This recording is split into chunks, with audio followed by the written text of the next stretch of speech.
शांति। 28 सितंबर 2022 की साकार मुरली से होमवर्क।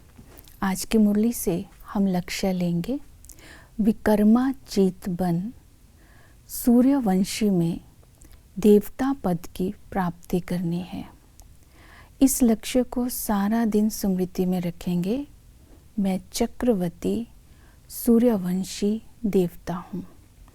इसी स्वमान को आज सारा दिन स्मृति में रखते हुए अपनी प्राप्तियों को, भाग्य को और बाप से मिले हुए खजानों को स्मृति में रखकर मास्टर दाता बनकर आत्माओं को सुख और शांति का दान देंगे।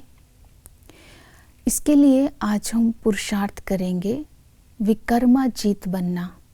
विकर्माजीत बनने के लिए सच्चे ब्राह्मण की विशेषताओं को अपने जीवन में धारण करना होगा।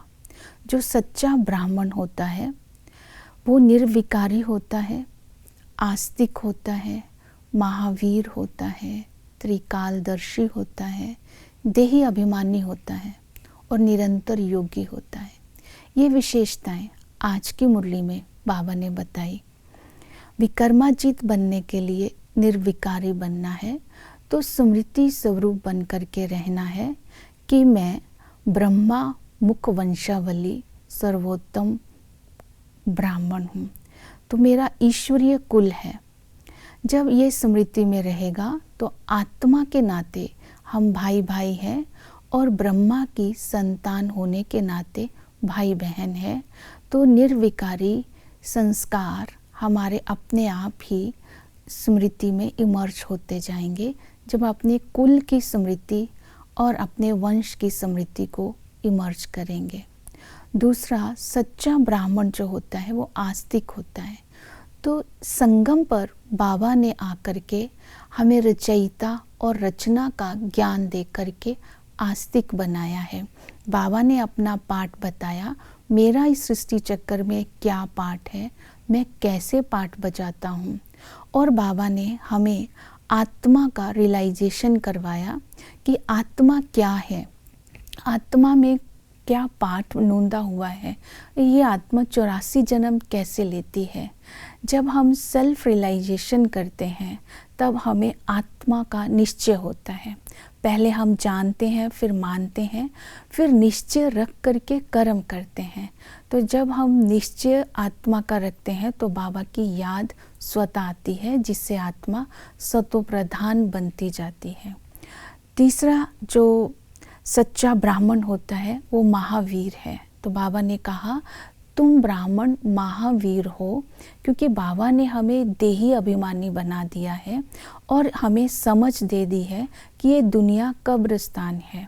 अभी तुम्हें परिस्तान का मालिक बनना है, तो मौत से डरना नहीं है। बाबा की याद में शरीर छूटे तो अच्छा है। तो ये महावीर निर्भयता का गुण स्वतः ही आ जाता है, क्योंकि ब्राह्मण जन्म अर्थात मर जीवा जन्म।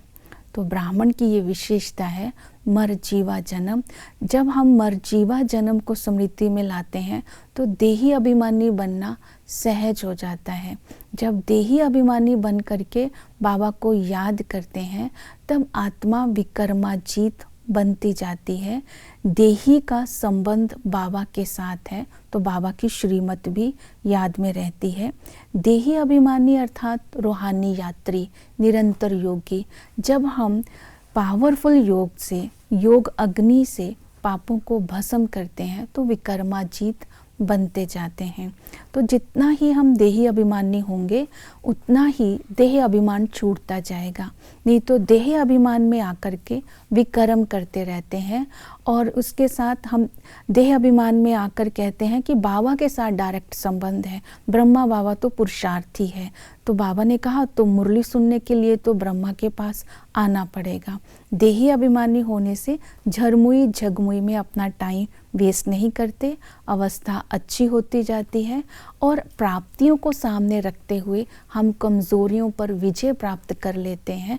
तो इस तरह हम इस योग अग्नि से विकारों के, विकारी संस्कारों को भी भस्म करके और विक्रमाजीत बनते जाते हैं, तभी हम सूर्यवंशी घराने में ऊंच पद पा सकते हैं। ओम शांति।